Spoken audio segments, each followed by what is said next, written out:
Imagine you're flying over a remote desert in southern Peru. Below you, there is nothing but dry, cracked earth stretching in every direction. No cities, no roads, no signs of modern life. And then, you see it. Carved into the ground below, a perfect spider, hundreds of feet across. Then a hummingbird. Then a monkey. Then a condor with wings stretching nearly 450 feet from tip to tip. And then lines.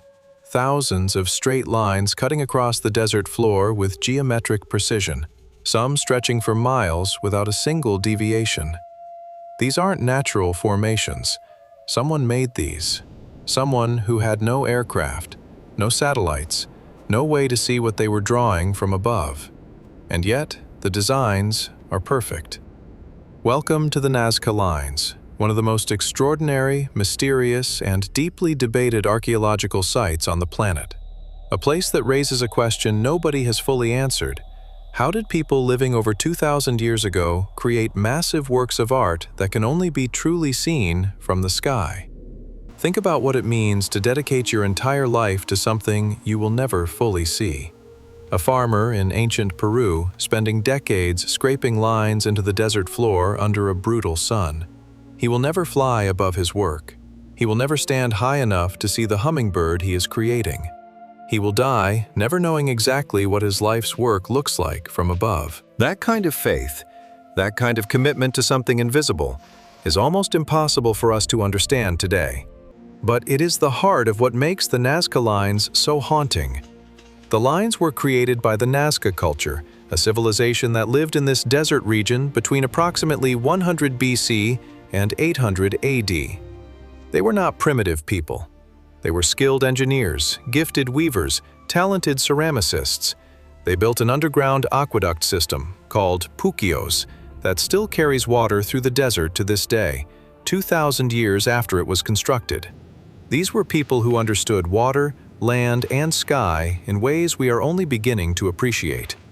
To create the lines, they used a method so simple it almost feels like a trick. The desert surface is covered in a layer of dark, reddish-brown pebbles. Beneath them, the ground is a pale, yellowish white. The Nazca people simply removed the darker pebbles and stacked them along the edges of their designs. No machines, no technology beyond human hands and simple wooden stakes. Just patience, just vision, just belief in something larger than themselves.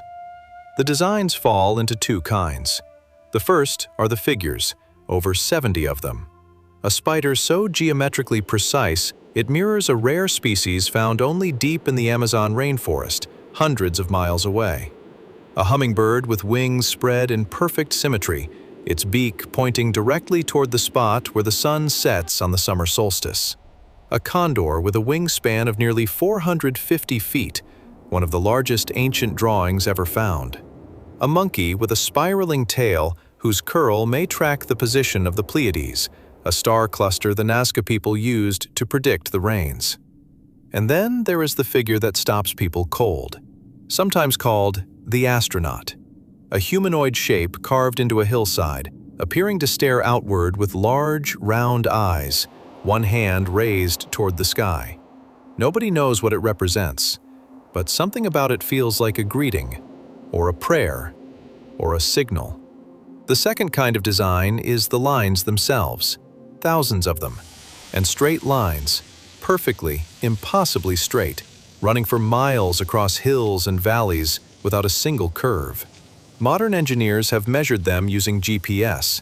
They do not drift, they do not deviate. How? Researchers have shown that simple wooden stakes and long ropes could have achieved this. You don't need satellites, you need patience, and enough people who believe in what they are building. So why? Why did an entire civilization spend centuries creating massive artwork they could not see? The most accepted theory is that the lines were religious offerings. The Nazca people believed in gods who lived in the sky, and the geoglyphs were gifts left for divine eyes, enormous prayers drawn in the earth. But there is something more personal in this theory that historians rarely mention. The Nazca Desert is brutal. Water is almost non-existent. Crops fail.